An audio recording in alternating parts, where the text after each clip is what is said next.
Anti BJP శక్తులు even తెలుగుదేశానికి సన్నిహితంగా ఉండేటటువంటి నారాయణ గారితో సహా అందరూ మాట్లాడే మాట ఏంటంటే ఆంధ్రాలో ఎవరు గెలిచినా మొత్తం 25 సీట్లు మోడీకే అన్నటువంటి 2014, 19, 19, 24 ఇప్పుడు 24, 29 కూడా అప్పట్లో ఇద్దరికి వచ్చినటువంటి సీట్లు. తర్వాత 19లో 3, 22, 21, ఇది 22, 3 ఇప్పుడు 21, 4 ఇది పరిస్థితి.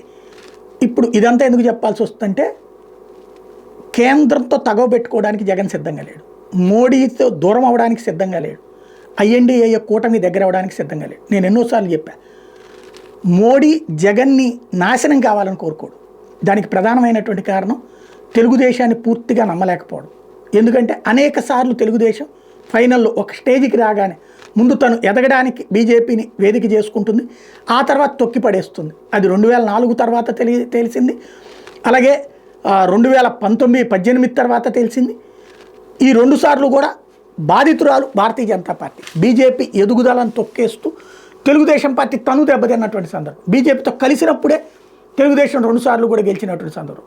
నెక్స్ట్ బీజేపీ లేకపోయినా గెలవాలని కోరుకుంటే కనుక బీజేపీని దెబ్బకొట్టే ప్రయత్నం కూడా చేస్తుంది అనేటటువంటి వాళ్ళకు ఉన్నటువంటి ఫీడ్బ్యాక్.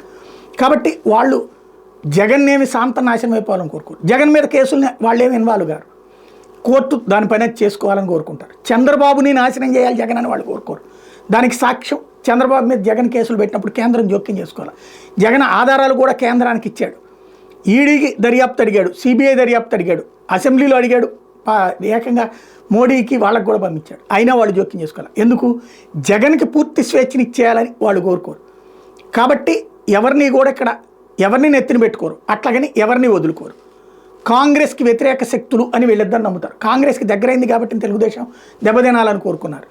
జగన్ కాంగ్రెస్కి దగ్గర కాడు అన్నటువంటిది నమ్మకం.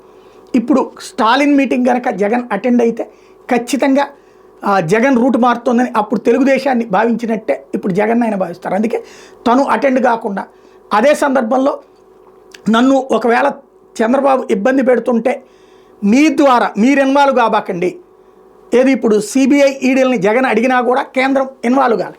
ఈడీ కేసు పెట్టింది కానీ చంద్రబాబు పేరు పెట్టకుండా మిగతా కేసు అంతా దర్యాప్తు చేసి స్కిల్ డెవలప్మెంట్లో, అట్లాగే కేంద్ర సంస్థల ద్వారా నా జోలికి రావద్దు అన్నటువంటి ఒక పరోక్ష సంకేతం, ఒకవేళ వస్తే నేను అటు వెళ్తానన్నటువంటి పరోక్ష సంకేతం ఇచ్చుకొచ్చాడు జగన్ ఈ తాజా వ్యవహారంలో.